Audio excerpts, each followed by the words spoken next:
ఓం శ్రీ గురుభ్యో నమ. అందరికీ నమస్కారం అండి.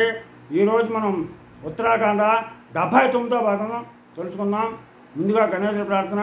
శుక్లాంబరధరం విష్ణు శశివర్ణం చతుర్భుజం ప్రసన్నవదనం ఛాయే సర్వవిఘ్నోపశాంతయే.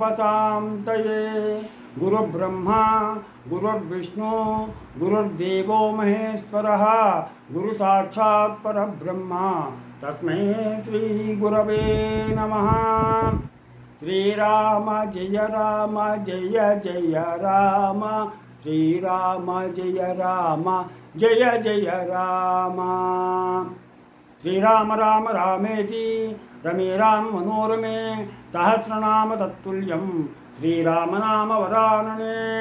హరి ఓం. ఈరోజు మనం ఉత్తరాఖండ 79వ భాగం తెలుసుకుందాం.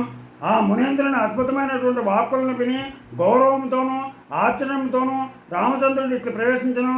ఓ మౌనేంద్ర, శ్వేతుని అరణ్యమున నిర్జీవి ఎట్లయినది. ఆ నిర్జనారణ్యమున వైదర్భుడు తపస్సు చేయదలుచుడు ఎట్లు నాకు తెలియజెప్పమని కోరగా ముని ఇట్లు చెప్పను. పూర్వము కృతయుగమున ఈ భూమినంతటినీ మనువు పరిపాలించను. అతని పుత్రుడు ఇక్ష్వాకుడు మిక్కిలి శౌర్యవంతుడు.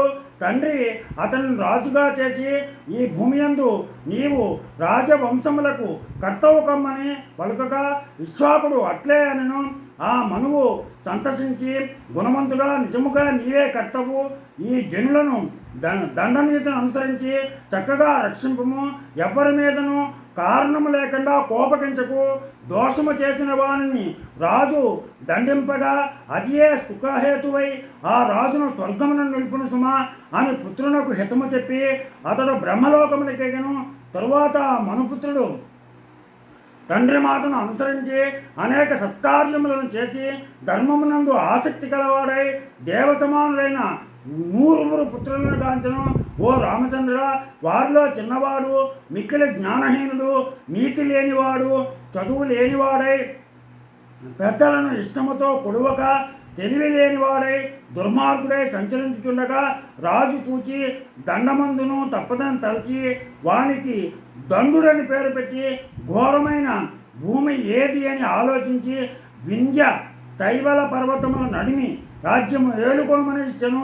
ఆ అందమైన పర్వత సమీప ప్రదేశమునకు రాజై దండుడు మధుమంతమును పురమును అందముగా విహరింపదగిన విధముగా నిర్మించి శుక్రాచార్యుని గౌరవముగా వేడుకొని పురోహితునిగా చేసుకొని స్వర్గమునందు ఇంద్రుడు ఏలిన విధముగా జనులను అందరూ ఆనందముతో నుండి ఉన్న ఆ దేశమును ఏగను.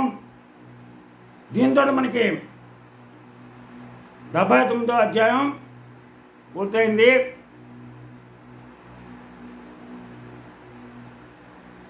ఈ ఉత్తరాఖండ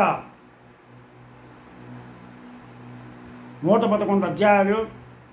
ఈ 111 అధ్యాయాలు కూడా మీరందరూ కూడా చక్కగా శ్రవణం చేయండి.